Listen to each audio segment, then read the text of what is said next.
Bonjour Charles Ritter, vous êtes l'auteur du court-métrage Il ne s'est rien passé en 2058. C'est une uchronie qui propose une réécriture de l'histoire. Nous sommes en 2058 en France et Hitler a gagné la Seconde Guerre mondiale. Est-ce que c'est facile d'écrire une dystopie?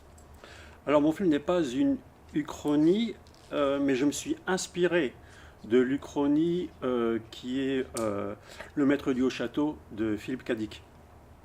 Mon film est plutôt une dystopie, c'est-à-dire que l'histoire s'est bien passée comme on l'a vécu jusqu'à maintenant, mais elle a été falsifiée.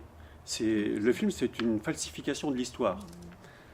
Qu'est-ce que vous avez voulu finalement montrer à travers cette dystopie? Quelle est la critique que vous avez voulu faire de notre monde actuel?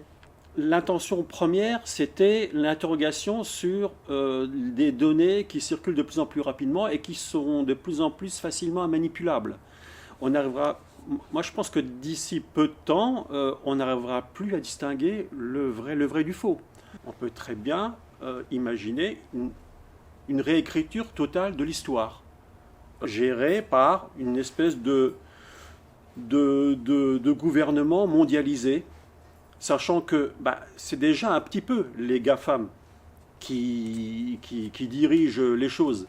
Le GAMOC, en fait, c'est un nouvel acronyme que j'ai, c'est le GAFAM et le TikTok. Vous avez voulu instaurer une atmosphère froide et glaçante, et toutefois, la première scène est quand même assez surprenante et drôle parce qu'il y a quand même une distance qui est liée à au bruit, à la bande son, le bruit des ébats en fait, Oui. qui ponctue Oui. le dialogue d'Eugénie Oui. Sur le Grand Reich. Oui. Pourquoi vous avez voulu cette distance humoristique? Alors, ce qui est important, c'est que j'ai voulu donner, dès le début du film, un ton tragicomique, absurde, grotesque. C'est ça. Voilà.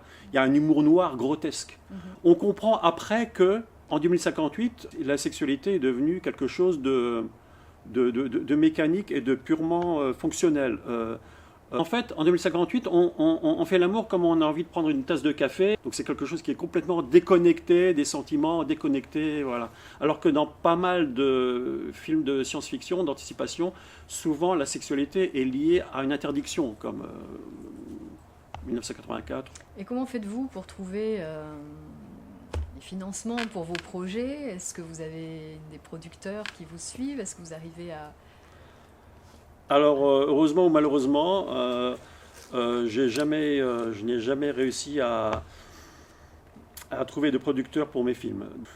J'ai envie de tourner, j'ai envie de créer, et du coup, je néglige tout le reste. Je finance moi-même mes films, voilà. Très bien. Est-ce que votre prochain court-métrage sera une dystopie ou est-ce que vous avez déjà un projet sur un autre type de fiction? Depuis ce film-là, j'en ai déjà fait deux autres sur des sujets très différents. Une dystopie, mais vraiment une petite dystopie, et puis des sujets à nouveau plus psychologiques, intimistes, voilà.